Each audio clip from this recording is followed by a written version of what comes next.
Hello again. So, last couple of videos, I've been dropping some hints that I have a bit of an issue with calling the real numbers real.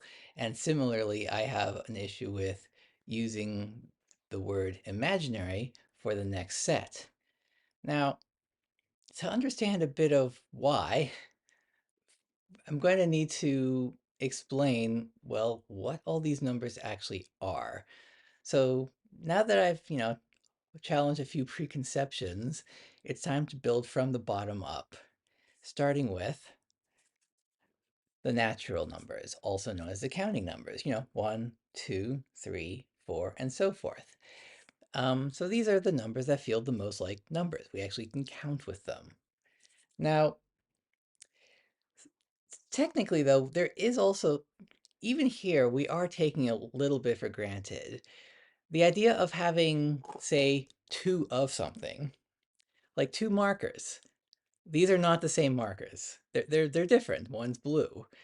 Oh, but even if I got another black marker, they still wouldn't be exactly the same. One would have a little more ink, and this goes for any object. Two apples, well, no two apples are the same, no two snowflakes, no two of anything are really the same.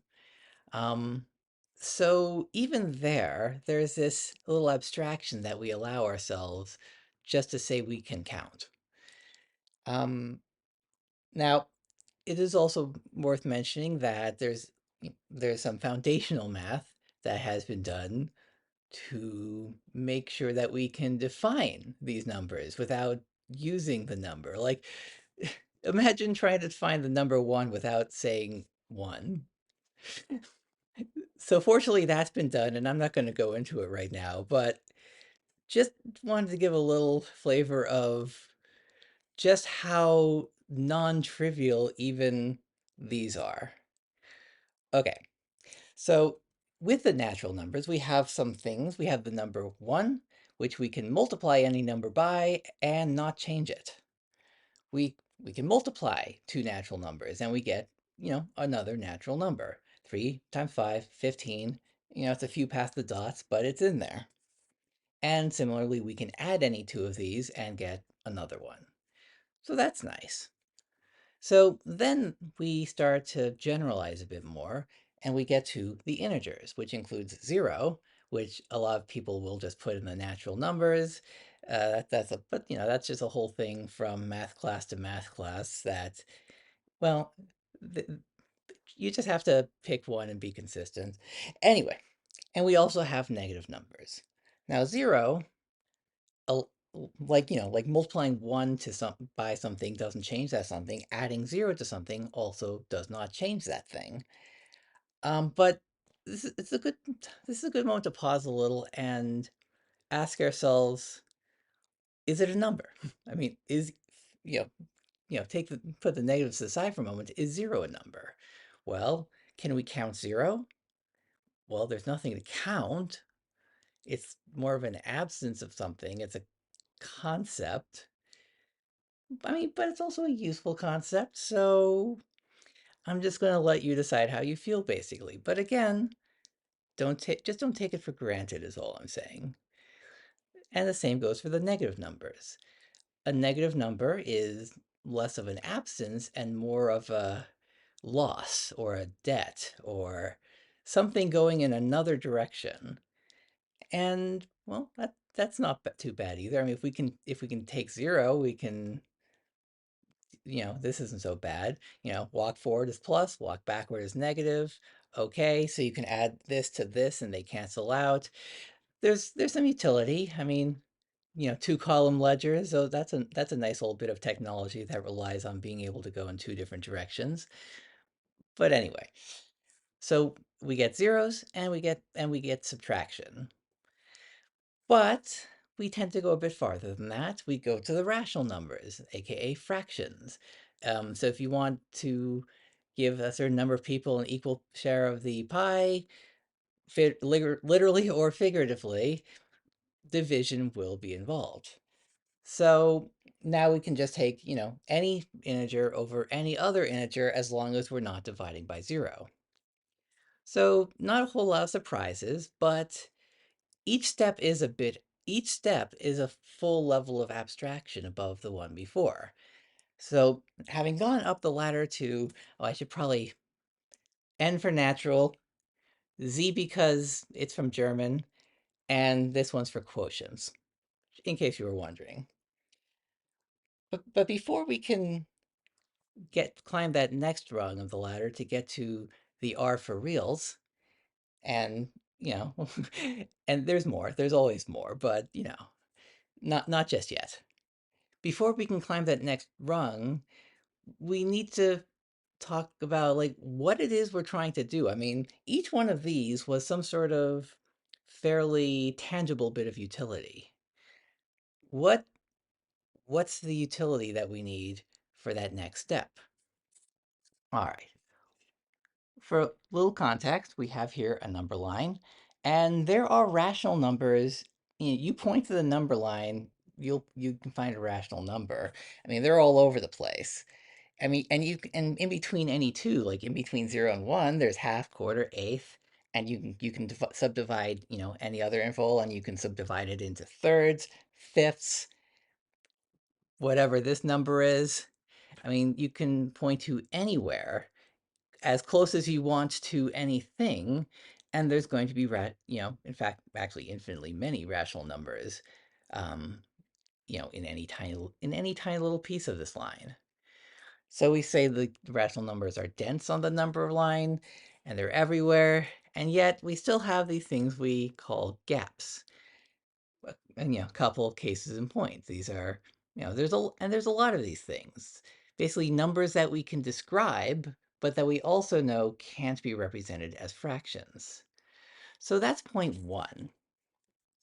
So point two is it's very easy to come up with all sorts of expressions just from, numbers we do know that seem like things we ought to be able to evaluate, and yet, well, what does it even mean to take the pith power of pi, an irrational power of an irrational number?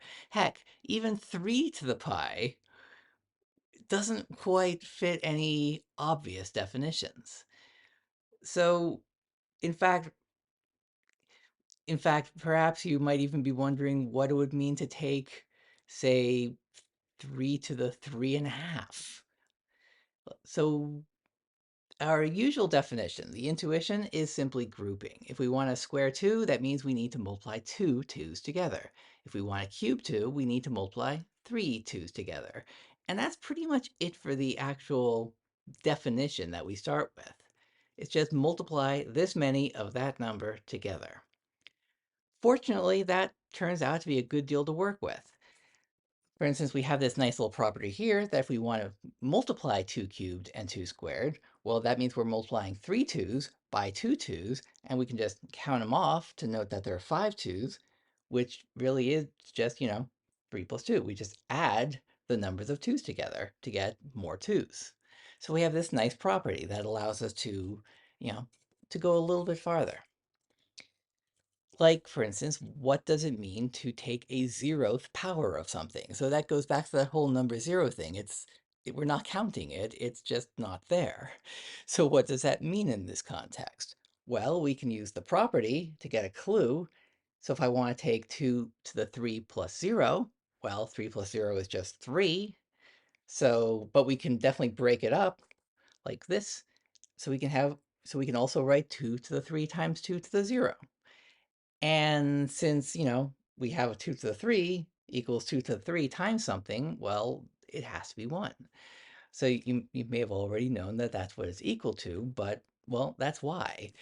And again, with the 0, you can note that we're adding 0 2's to the mix. So multiplying by no 2's is just, we're not adding more 2's into the group. So So multiplying by something to the 0 is just we don't multiply by any of those. Okay, okay. And then next step, well, let's try negative numbers. Well, we can always split. We can just keep splitting. -1 plus 1, which is 0. Well, we already know 2 to the 0 is 1. And we know that we can split, or should be able to split, one of these into these pieces. So we have negative 1 2s and we have 1 2. Well, 0 2s is 1, 1 2 is 2, and which means we need something to multiply 2 by that brings us back to 1, and that is 1/2. So now we know that a negative power, or raising something to the minus 1, just means we're dividing by it, which again, it's the opposite of multiplying by something. You multiply, and then you unmultiply. You add, you subtract, you multiply, you unmultiply. So it's basically the same. It's just now our zeros and negatives are up in little corners.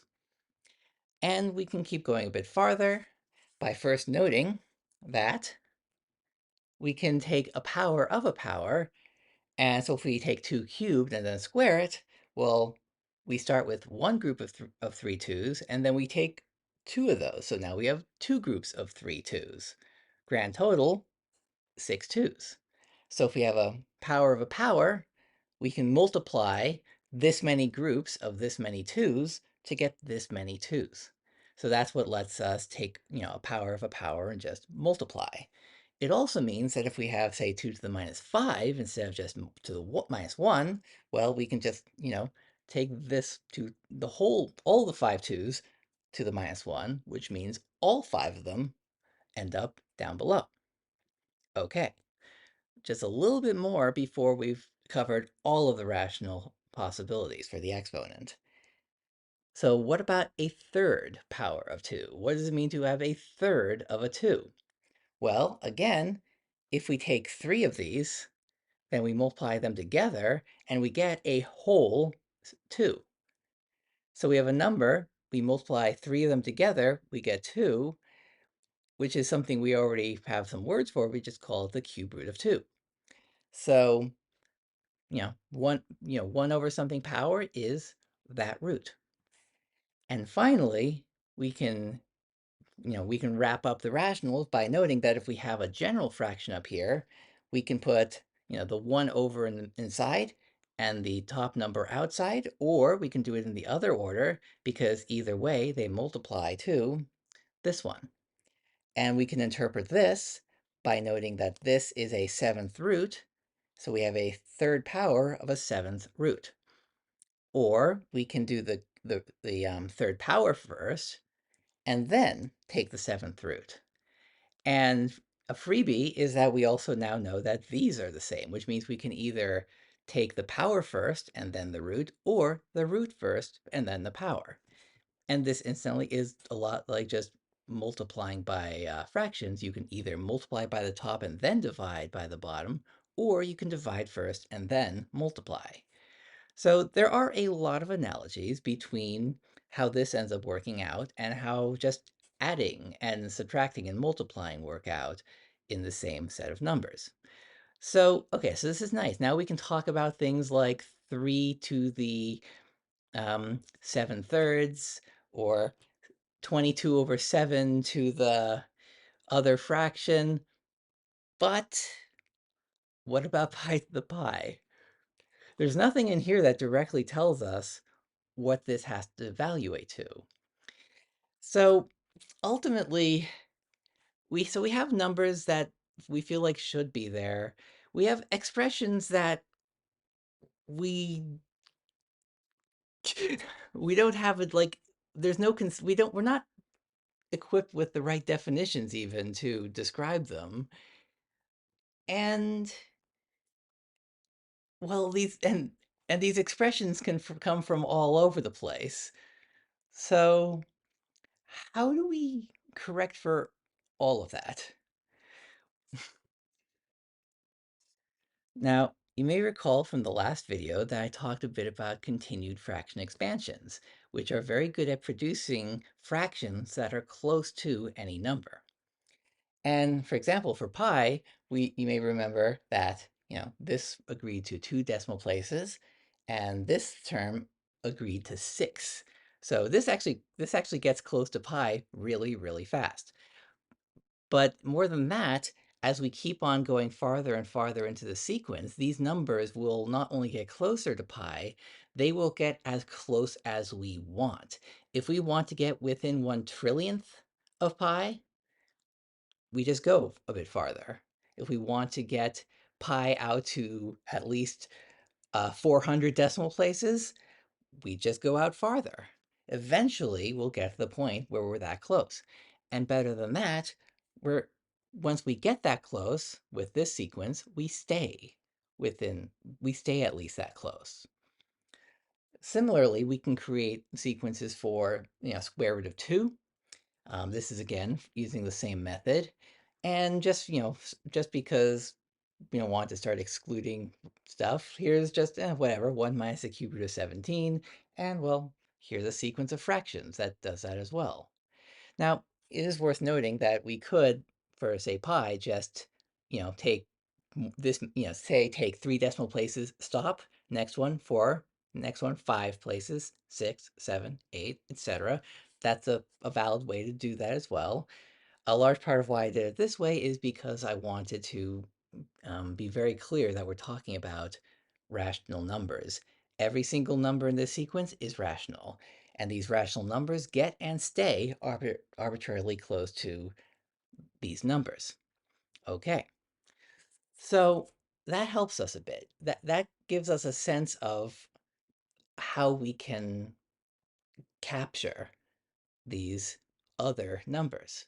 And that is, well, suppose you have a sequence of rational numbers, and those, you know, and they get within a tighter and tighter and tighter window, arbitrarily tight, which means they have to get close to something. What? Well, something.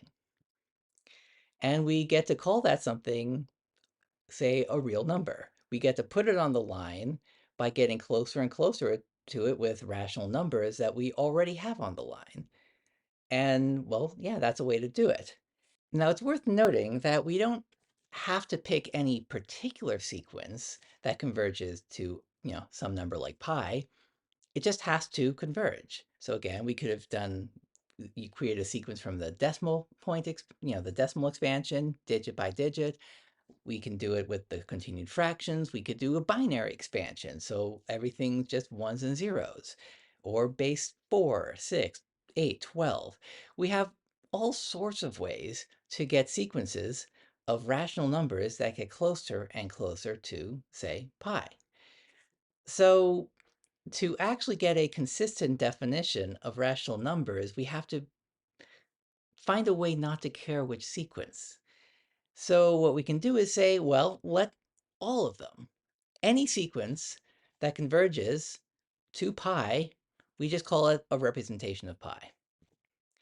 Yeah. So we just have, we just take all of the sequences that converge to the exact same place, and those are all representations of whatever number they just converge to. Okay, why not, right? And like, so that probably sounded like, uh, so that gives me the opportunity to bring back a question from a previous video, namely the whole point 9 repeating, why it has to equal 1. And I said some effectively that the real numbers are tailor-made so that that's what happens. Now what I mean is this. Here is a sequence that converges to 1. I mean, we keep on adding nines, and these numbers will get as close as we want. If we want to get within 1 billionth of 1, well, we just go to the term with enough nines and enough zeros on the bottom. That's not even, it's like, what, 9, 10 terms in? And in fact, when I say this is therefore a representation of the number 1, I mean that quite literally. Point 9 repeating is literally a representation of this sequence.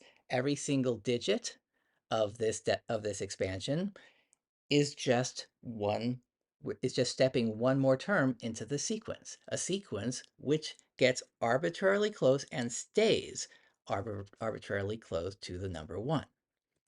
So by the definition of the real numbers, that's just what it is. It literally is the number that the sequence it converges to. And that goes for any other expansion, say in base 2. Like, so for instance, if I want to get to 1, well, I can go to half, I can add a quarter, I can add an eighth, 16th, 32nd, so forth and so forth, and I keep splitting the distance by half, which means I mean, we'll get close and close and close. I mean, if we just keep splitting the distance by half, we'll get as close as we want eventually. So just like point nines is one and is a way to represent 1 in base 10, point 1 repeating is a perfectly valid way to represent it in base 2. They're just two different sequences that converge to 1. And similarly, we could also just have the sequence 1, 1, 1, 1, 1, 1, 1, and so forth.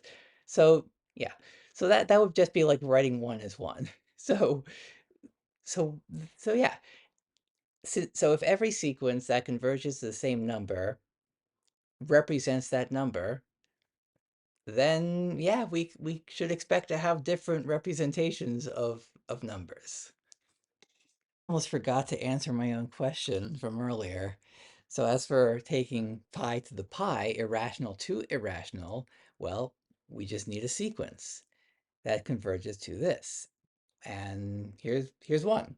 3 to the 3, 3.1 to the 3.1, 3.14 to the 3.14, and we can just keep adding digits below and above. And that will eventually converge to something, and that something can reasonably be expressed like so. That's pretty much it for that one now that we've actually defined some things. So we finally climbed rung number 4 of this number ladder. We're up to these numbers we're calling real numbers. And I mean, we don't have to stop here. We can mess around with infinities and infinitesimals. And remember, I mentioned no infinitesimals in the real numbers as they are currently defined, because if you get infinitely close to something, then by definition, you're there. So there's no almost there. You're either there or you're not there. That's like a very important feature of the real numbers.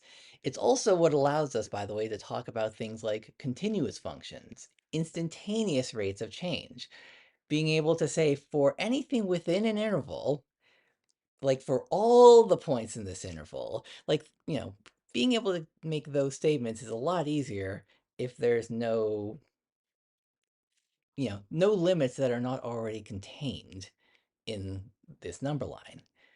So that's another reason. So we've reached this rung. We can mess around with infinities and infinitesimals, or we can add like numbers to our number set and increase the dimensionality. And we could go on pretty far with that one. Unsurprisingly, the next one I'm going to be talking about at length is right here. But before we can make this little extra step, where we have words like imaginary, and we're calling this real, and well, this is the point where I can say that in the next video, that is something I will focus on. Why it is that the real numbers shouldn't be called real, why the imaginaries shouldn't be called imaginary, and why it actually kind of matters.